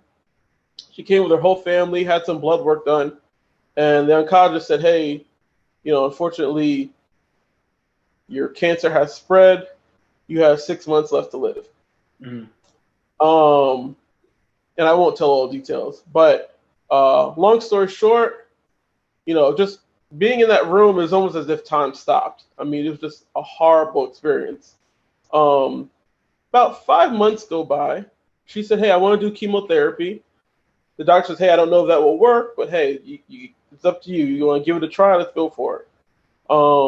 She lived the best life she could live for 5 months, did chemo as well, did another blood test, came back into the office with her whole family again, and the doctor said, I've got 3 words for you. And those words were, you're cancer-free. And to be a part of that, it was just like an amazing feeling. It really was to, I tear up about now when I think about it. But to be able to give a person their life back, it was just really, words can't really describe it. So having that, going through that experience and, also just, my love for science and the human body, I said, you know what, like you said, G, with the acting, I said, yeah, this is where I need to be. Definitely where I need to be. This is what I'm meant to be, or meant to do. This is my purpose. And yeah, so that's why I think, purpose and passion, it kind of goes hand in hand, but in a way, I think some passions may not be part of your purpose, but they still could be a part of, you being the best person, the best version of yourself that you could be. Yeah, and I thank you for sharing that story with us. And and I realize like people, that's for a lot of people, they're experience depression and stuff, and it's very hard for them to like gather the confidence to go out and just go and achieve. And I'm telling you, like, even if you're listening to this, like listening to this podcast or watching us and stuff, that's an amazing first step, because you're opening yourself up to absorb this knowledge instead of like, and apply it to what you want to do. And I think one of the first steps is realizing that, hey, I want to fix something. I have so much more to offer. I have all this stuff to offer, but I don't know how to go going after it. And I think the best thing to do is look on YouTube. First of all, definitely look up things about positive aspirations. Reach out to people who you count on to empower you that you can do this. I'm thinking about doing this. I'm thinking about doing this. What do you think I should do? And if they can't help you, maybe they can direct you to someone who can help you. Volunteering at an animal shelter, I think, is one of the more, like, you can't look at puppies unless you're afraid of dogs, deathly afraid of dogs. But you can't look at puppies and say, like, and not have it bring a smile to your face. Like, you take care of puppies and everything. They're up there like barking and jumping all over you, because dogs will love you no matter what. They'll love you no matter what. If that's what you need to get you out of the funk and stuff, then I'd say do it. Just like take one day out of your week and just volunteer there and see how you feel. But the best thing to do is just to jump right in. Like, I remember my first time, like, I've heard of the Spartan race, right? The Spartan race, I've heard of that numerous times. I was looking at it, and I'm like, damn, I cannot. There's no way I could do that, And I was like doing fitness and everything, and it's like, it's way too expensive. It's way too expensive to get into that, and I just did my thing at the gym, and I think I was working at the physical therapy at that point, and one of the patients told me that, hey, all I did was volunteer to work with them. We would set up their stuff, and they gave me a free race. I said, oh, okay. Then I tried that. I helped them out. I volunteered to help build some of the obstacles and stuff. It was a great experience. You met new people and everything, and then they just say, like, yeah, you can race this weekend if you want. So I raced that weekend, and it was a different experience. It was definitely an experience I've never went through before. They said it will affect you physically, mentally, whatever. Some parts were easy, some parts were difficult, but you got through it. And when you get through it, it's like a hero's welcome. It's like you made it. They give you medals, they give you a protein drink, they give you a free beer and everything. And you just have this amazing feeling of accomplishment, an amazing feeling. Like, from there, I felt I could do anything. I volunteered for the Connecticut Police Department. I mean, I'm not volunteer. I mean, I tried out for in their tests. For weeks, I swore I could be anything. I could be a cop. It didn't work out for me, but just do something. Like, if you did something that you feel that you could never do before, if you just attempt it, just the fact that you attempting it is amazing, because some people won't even try, just for the simple fact. That's what I mean. Don't be results driven. Be about the journey. Be about the experience. I tried this. Okay. Didn't work out. Doesn't make me less of a person, because in fact, it makes me a better person now than I was before when I didn't try it. So just the fact that you're in some form of action, you're experiencing stuff, whether you know it or not, it builds upon you and makes you a better person, makes you a more open person, makes you an advanced version of yourself, because you're like any other electronic device that needs an update. You need to update your version, Mac version 3.0 or something. You have to update every now and then to get better, to stay, basically keep yourself alive, keep yourself going, because if you've seen The Matrix and everything, that's one of the biggest fears people have, is that we're nothing more than a battery just powering up something, and we're just living a life of monotony, that's on an endless loop. No one wants to be a Bill Murray in a Groundhog's Day. Living the same day in, day out, go to work, eat. Oh, yeah, we'll go out to dinner later in the week. All right. Do this, go to work. It's like an endless cycle, no change, Go do the same activities over, day in, day out. It gets boring. Do something different, Every now and then. Do something that I don't know, go parasailing.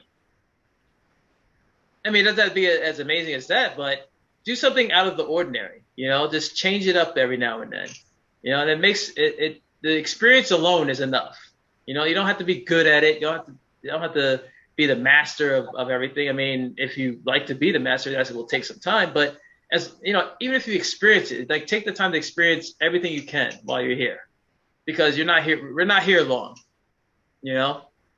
Some people can't even do something. Some people don't even have like all their limbs. Like I talked about the individual earlier. I forgot his name again. He's limited in as far as certain movements, but he's still living life. He's still doing all sorts of stuff. If you have all your limbs, all your facilities, you live in a first world nation. What's stopping you? Even your sight. I mean, look at Stevie Wonder. I mean, look at the music he's been able to create. Even locally at the grocery store I go to, there's an employee there. He's blind, and he just bags, but he's blind and he's still working. Blind. Like I dabble in a whole bunch of stuff. I do this podcast. This podcast is one of the latest things I've added to my arsenal of what I do. I do streaming on Twitch. I do the acting, working, the 9 to 5. I do a little gig work here and there. I mean, it's a lot. It takes a lot. That's why I have such sleep deprivation. But maybe I'm doing a little too much. I don't know. I need to take some time. But to sit there and do nothing, like absolutely nothing, just do a routine and stuff, is just, you got to adjust your life a little bit. But yeah, for my people that are afraid to take that first step, like just listening to this is the first step, and just stay with that momentum. Just keep going. If anything, watch a little Dragon Ball Z, maybe get some motivation from that. Like Goku, he never quits. Never have you seen him like just say, "That's it, I'm done." Well, except maybe that one episode in Cell, but that was all part of his plan. The Cell series, and he made Gohan fight for him. But that was an exception. But it was intentional. It was intentional. That's the thing. Yeah, intentional, because he wanted to give Gohan a chance to fight. And even take Gohan. He's up here. He's a Super Saiyan. He's a little kid. He was doubting himself until something motivated him. He saw his friends getting beat up and killed. And he rose to the challenge. Then he got a superpower from that. He's like, that's enough. Beat the shit out of Cell. Until Cell was on the run now. So, and on top of that, he did a Kamehameha wave with one arm. Come on. And all he needed was like his dad's like spirit to empower him. Like he's like, they was talking to him through the outer world. But he's like, hey, you can do this. You have all the power you need. You don't need any more training. You have everything. It's all about your will at this point. Well, he also placed certain limits on himself. So he did. Goku was saying, release those limits, because it was still a fear in Gohan. So when you release it, then he was able to really let go.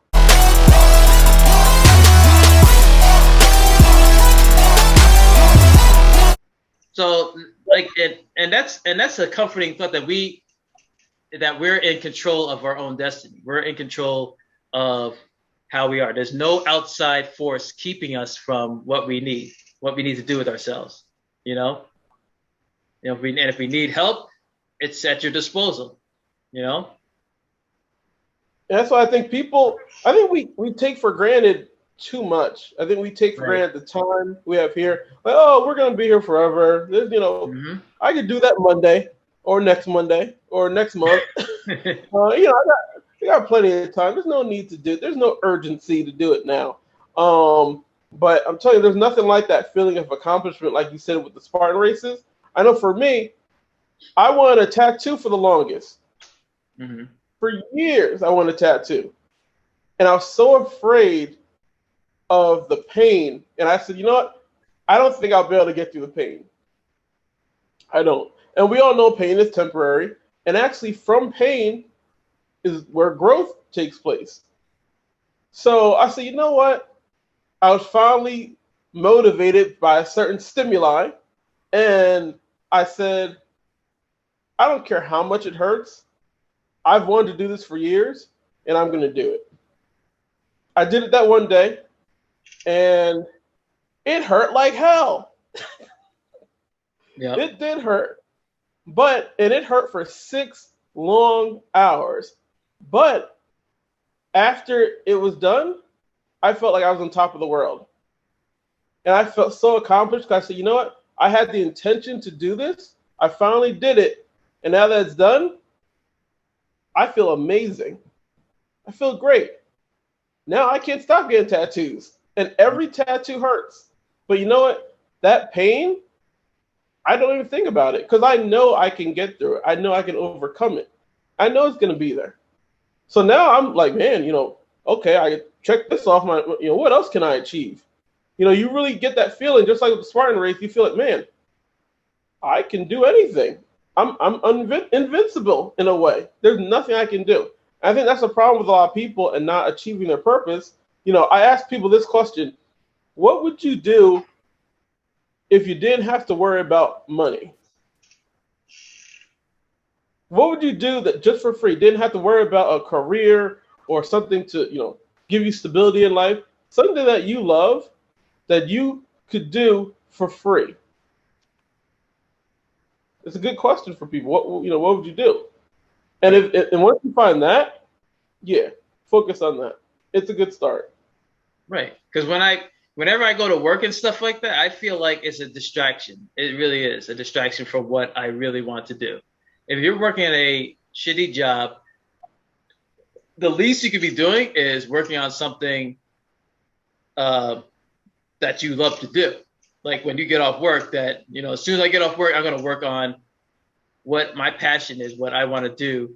And hopefully it's, something that could make me some money at the time. But work on your passion. Do something that you love to do to offset that shitty feeling you have when you're working the crap job, because if you just go home after the job and just collapse into your bed and stuff, and that's it for your day, and then before you know it, you're waking up to go back to the same shithole that you work at, then you're going to feel terrible. You're going to feel terrible. So you got to do something for yourself. Like if you work at a crap job, you got to do something for yourself. Like take up a hobby or something. Like do something for yourself to make yourself feel good. And it only gets better from there. And I think our whole theme is when you're starting your passion or whatever, start small. Start small. So it's take it in little bites. Don't try to take on the world. I'll say again, Rome was not built in a day. It was built piece by piece. You have to take it piece by piece, little small edible bites. And by the time, before you know it, everything's built. You ever see these construction guys who are blocking traffic on the roads, and they're like, what the hell are they doing? They're just building little things. Building little things. But eventually, as you pass by the same place over and over again, the building gets a little bigger, a little new structure, a little bigger, a little bigger, a little bigger. Before you know it, it's a brand new building. And you're like, wow. I remember when they were just doing they were digging little holes, and I was complaining about that. But now it looks like it's a beautiful structure. So yep.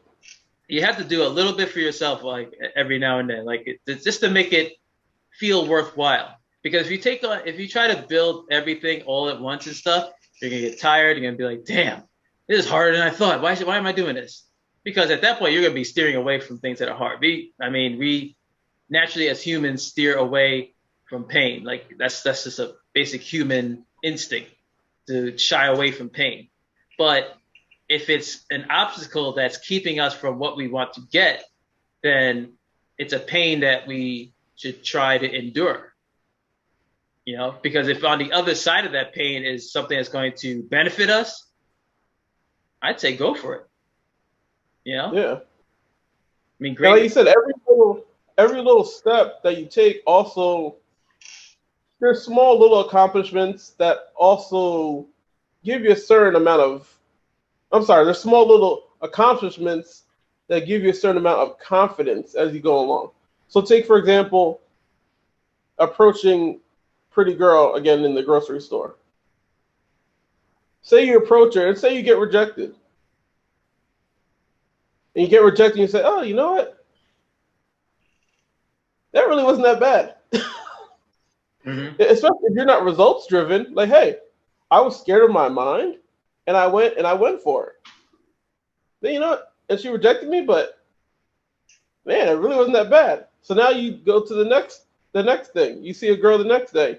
You ask her, you get rejected. So now you're so desensitized to it that you don't even worry about it. So now you don't even think about it anymore. Same thing when I said with the tattoo. The first tattoo, you might have a similar situation with your first tattoo. It's like, oh my God, like I've never done this before. I'm uncomfortable right now. I don't know what to expect. That's the first one. Now you go through it. And you're like, damn, that was nothing. That wasn't bad at all. Mm-hmm. Same thing with you even going on a roller coaster. You look up at that roller coaster and you're like, oh, damn, this is not going to be good. And the crazy thing about fear is we're afraid of things that haven't even happened yet. It's like being afraid of things that are in the future, but they're unknown. You don't even know what's going to take place. So then, again, same roller coaster you're looking at. You say, all right, whatever. Fuck it. I'll go on the roller coaster. Mm-hmm. You not go on the roller coaster. You get off and you're like, holy crap, that was awesome. I want to do it again. So now you're desensitized to that fear you had before. Like, man, and you go on the roller coaster 10 times. But you never would have known if you had have just made that first step and just tried. Actually, my first roller coaster, I was like, when I got to the top of the thing, I was like, holy shit, what the fuck was I thinking? but I experienced it. And you know what? That was not the last roller coaster I went on. I just went on numerous roller coasters. It's not to say that it's like, it's hard to explain. Like, because I think to a point, we as humans like to be scared. We like the fear. We like that experience. We're fascinated by it. And I think that's what, we use that to drive us to experience certain things that scare us, I understand some fears are crippling, some people have those are phobias. I understand that. A fear of rejection that's where we're talking about with girls and stuff. A fear of rejection should not be enough to keep us from what we want, because we also have this urge to procreate. That's what sexual attraction is all about. I didn't want to say opposite sex because not everybody says opposite sex. That's what sexual attraction is all about. It drives us. It's a drive to procreate. It's a drive to be intimate with another human being. So you have two conflicting feelings inside of yourself. You want the girl, in our case, the girl, but you're afraid of the rejection, that they don't want you. And I think the fear of rejection is really coming from us, internally. Because just because there's one girl rejected you doesn't mean girl B is going to reject you. I mean, I would think to myself that, well, because you think of this stuff like, we say hi to a girl. She's like, oh, hi, I have a boyfriend. Then you get that feeling like, oh, that's a form of rejection. And you're like, damn, is it because you start thinking like, oh, is it because I'm unattractive? I'm ugly? But you have to think back, like, have girls in the past found you attractive? Yeah. What makes you think you're ugly? Just because there's one girl out of a possible billion thought you were ugly. Or maybe she didn't think you were ugly. She just wasn't attracted to you. So and I mean, speaking on that, there's a lot more girls than our guys. Like, you have to think about that too. I mean, yeah, there are ways to make yourself more attractive. It's not all physical. It's the way you carry yourself. It's because especially girls have an intuition that they could tell whether you're confident in yourself or not. If you're walking all dejected like this, or all tensed up like this, Well, bottom lip out. jerky moves, yeah, bottom with little timid, like if you're a beaten horse or something like that, or a beaten animal, they're gonna see that as low confidence and thus being unattractive. But if you hold yourself high, not like ridiculously high, but if you hold yourself high, looking straight, eye contact, all that stuff, nice calm manner and everything, you're smooth and everything, you're like, oh, that guy's got something going on. That will make you seemingly more attractive. Your body language also. Forgot to talk about that, but it's not a relationships podcast. But I'm just saying, like, whatever you're feeling, the confidence you feel that you're on your purpose, you're on task and stuff, will exude physically. It'll be manifested physically. You'll be like, huh, my life's going pretty well for itself right now. I'm feeling really good. You sit up straight and everything. When life's not going so good, you don't really have a purpose. You're like, kind of crawl into your space and everything, kind of to yourself, looking down. So, I mean, you don't feel as confident in yourself, If you're looking at yourself in the mirror, like I would challenge people to look at themselves in the mirror. Are they happy with what they see? Not just physically, but just you as a whole. Are you happy with what you see? If not, what could be changed? And just because something needs to be changed doesn't mean like, oh, because people look at it like, oh, there's something wrong with me. Well, no one's perfect. If you thought you were perfect, then you're disappointing yourself. Because I think that's sort of society's fault, is basically saying that, oh, you're perfect just the way you are and everything. There's no need. The world needs to change, not you. But it's sort of a cruel narrative, because the world's going to tell them otherwise. They're going to tell them that, no, you're not good enough. So all that stuff that some of us grew up on, that, this participation trophy and all that stuff, that everyone's equal, everyone's on different terms, things are fair, and then you grow up, and then life tells you things aren't so fair. There is no participation trophy. It's only winners or losers. You're greatly disappointed, and you're like unprepared to deal with that type of world. And then you're expecting this sort of safety net for people to coddle you and stuff and say it's going to be okay and everything. And you don't have to do anything. You just wait for things to happen. Live a passive lifestyle. You're being you're being kind of weepy and everything, like, oh, this didn't happen for me. Especially for a man like that's, a heterosexual man that's supposed to be masculine. That's a death sentence socially. Yeah. So yeah, that's not a good thing. That's not a fair thing to do to people, to say that everything is great. You're just perfect the way you are and stuff. Not that you can't use improvements, Yeah, sure, you should have some empowerment, but not to the point where you just take no action. You're good. There's still stuff, whether it be physical, whether it be mental, things always need to be improved upon. There's always something that needs to be tweaked up. That's, like I said in the analogy before, with the business, with the company. Even though we're making profits, there's still something that could be fixed or something we can improve on. Sure.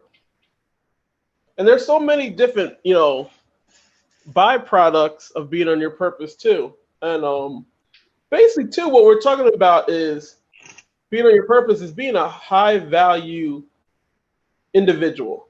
Mm-hmm. That's basically what we're talking about, high value. Which being on your purpose is part of that. So, the byproducts of it could be money, it could be a byproduct. Women could be a byproduct. Property could be a byproduct. Cars, your little toys, clothes, whatever, fame, notoriety, whatever you want to call it. Those can all be byproducts of being on your purpose. But there's two other byproducts from it as well, is that you can look at yourself in the mirror and say, you know what? There's, number one, nothing in this world that I can't handle or that I can't achieve. Mm-hmm. There's nothing this life can throw at me that I can't get through. That's number one. Number two is, if there's a situation that I'm placed in that I don't feel comfortable about, or a certain skill that I don't know, I'm willing to be courageous enough to take the effort and time it takes to learn about that skill and to get better at it, or to get more comfortable in a certain situation. Those are the two things, major byproducts, I think, of being on your purpose. Because being on your purpose, it does give you a certain air of confidence where you can be placed in certain situations because you become proud of yourself. You really do. You become proud of that, the fact that I have a meaning in life, Mm-hmm. that I have a reason for living, and I've achieved certain things along the way, which gives me confidence. So yeah, there may be some people that you put them in a crowd with people they don't even know, and they're completely confident, they're completely comfortable. Because, hey, I know who I am as a person. I know the things that I've achieved. I have certain successes. So as a result of those successes, and I have certain failures, but as a result of those successes and those failures, I've grown as a person to the point where I'm comfortable in my own skin. I'm proud of myself. And I really don't need the validation of others to tell me I'm a good person or tell me that I'm worthy of something, because I already know that I am. And I know that any situation that I'm thrown into, I can handle. And if I can't handle it, I can find the answers or get the help that's necessary to handle it. So I think those are, purpose just really can spill over into other elements of your life. And you really do get this air about yourself, this confidence. You really do just feel different internally. From it. So there's so many different perks to being on your purpose. Right. Well, this is gonna do it for this podcast episode. We're definitely gonna continue this conversation in the following week, because we have a special guest that's gonna come in and talk about his experience in this whole aspect of finding your purpose and your pathway to be in a high value male. Because hey, look, we know it's tough out there, and believe me, I tell you, it's very tough. Life is tough, but there are a lot of good things about life. Then it's definitely worth living if you're living it the right way. Basically gotta live life the way you want to live it. Like, you can't let anybody else tell you how you should live your life, how you should do this or that, especially if you come from a background where they're telling you, no, this is the way you like, this is regimented the way we want you to live. You live this way, live that way. You're the master of your own vessel. You're the captain of your own ship, all right? We'll use the Star Trek analogy. You're the Captain Picard, you're the Captain Janeway of your own ship. And you command it the way you want to, but you have to command it. You can't let someone else take the helm from you. That's almost if you're letting someone else take control of your movements and stuff. I don't think anyone wants that. But yeah, if you're like feeling bad about yourself and everything, you've taken the first step by listening to this podcast in its entirety. And believe me, we're coming back with some more in the next week. So I'll tell you, you can find me. You can find me at Genetics Cosplay. That's my cosplay page on IG. If you want to see me dress up and stuff, GNETIXKOSUPURE. Oh, damn, I don't have Shauna this week to help me with that. Also, Garnet.Galloway on IG. That's my actor page. You can check me out, my acting exploits. You can check out my YouTube cosplay page. This is GNet. I have too many names, but it's a growing page. It's I'm gaining followers on a daily. My Twitch handle is Gimme Games, G1MMEZ. Oh no, I'm sorry, G1MMEGAMEZ. Gimme Games. If you're watching on YouTube, it'll be in the description. You can reach Ron at TSR photos on IG. He'll be back next week. A little punk. He wants to roll dice and stuff like that, playing craps and everything while we're here working. Matt, I guess there's no need to ask where they can find you. You can find me on the Straight Up Ish podcast, YouTube, Spotify, Google, Apple, Anchor. Yeah, let's go. That's right. You can find us on all podcast platforms. Find us on our YouTube page. YouTube page. If you're watching on the YouTube page, hey, subscribe, tell your friends, click that notification bell. If you're listening audibly on Spotify or Apple Podcasts, any one of those podcast platforms, please give us 5 stars. Thanks to all of you that have been listening and stuff. We are on our way to being one of the top go-tos because we need this. There's a lot of female empowerment platforms out there and stuff, and more power to them. But I don't think there's enough ones for us guys. We're expected to perform and everything, but no one's telling us how. So we need to come together and help each other out. So if you've been listening to us, thanks for your support. Thank you. Okay. All right. We'll see you guys in the next one. All right. Later. This has been the Straight Up Ish podcast. We're on Google, Apple, and Spotify, and everywhere you listen to your podcasts. New episodes every week, so don't forget to subscribe.